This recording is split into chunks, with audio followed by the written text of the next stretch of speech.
सूत्र में बार बार तीर्थंकर भगवत महावीर ने गंधर्व गौतम स्वामी को संबोधित कहा, समयम मां कमाए। ये गंधर्व गौतम क्षण मात्र का भी समय का प्रमाद करना नहीं। इसलिए बंधुओं, समय को जो संभाल लेता है वो जीवन को विकास के धारा पर ले जाता है, जीवन परिवर्तन कर लेता है। और समय को संभाल नहीं पाए तो कैसे पछताना होता है, एक दृष्टांत के माध्यम से समझने का प्रयास करें। समय अपनी सीमा को लेकर है, इसलिए इस दृष्टांत के माध्यम के बाद समय को अपना विराम देते हुए अग्रसर वर्तमान जो समझने का प्रयास करेंगे।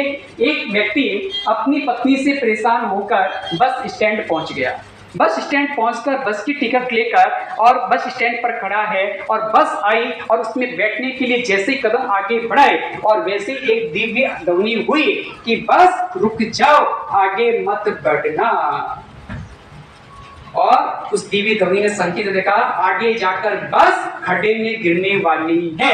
ये सूचना मिलते ही बेचारा तुरंत वहीं पर रुक गया और तुरंत रुककर बस स्टैंड से रवाना होकर रेलवे स्टेशन पर पहुंच गया। रेलवे स्टेशन पर पहुंचने के बाद उसने रेलवे की टिकट ली और टिकट लेकर रेलवे प्लेटफॉर्म पर खड़ा हुआ है। और जैसी ट्रेन आई और ट्रेन आते ही अपने कदम ट्रेन की दिशा में आगे बढ़ाते हुए ट्रेन में प्रवेश करने लगा। फिर दिव्य ध्वनि हुई, रुक जाओ, आगे जाकर ये ट्रेन पटरी से उतरने वाली है। ये सूचना मिलते ही बेचारा वो पुरुष फिर क्या हो गया, रुक गया और वहां से रवाना होकर कहां पहुंच गया, एयरपोर्ट पहुंच गया।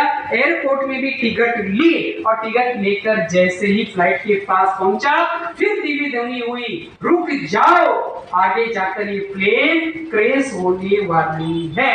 बेचारा फिर रुक गया। तीन बार इस प्रकार की जागृति के वचन और बार बार सावधान करने के समाचार मैसेज सुनकर आखिर उस युवक ने पूछा, साहब आप कौन हो? तो आवाज आई, मैं परमात्मा हूं।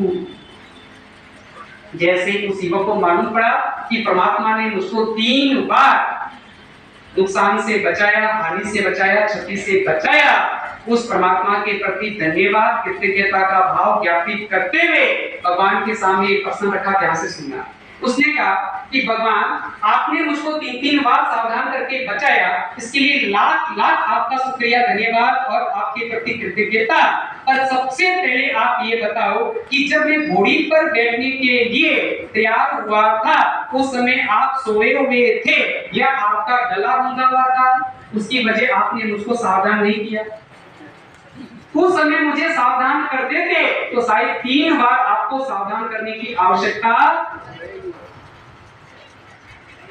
हाँ, क्या जवाब है आपके पास? क्या जवाब है? घोड़े पर बैठने वाले कौन कौन? 90% घोड़े वाले सर। आवाज आई क्या तुमको? वहां पर नहीं आई? आवाज आई कि नहीं आई? घोड़ी पर जब बैठने के लिए तैयार हो रहे थे, उतावले बावले बन रहे थे और उस समय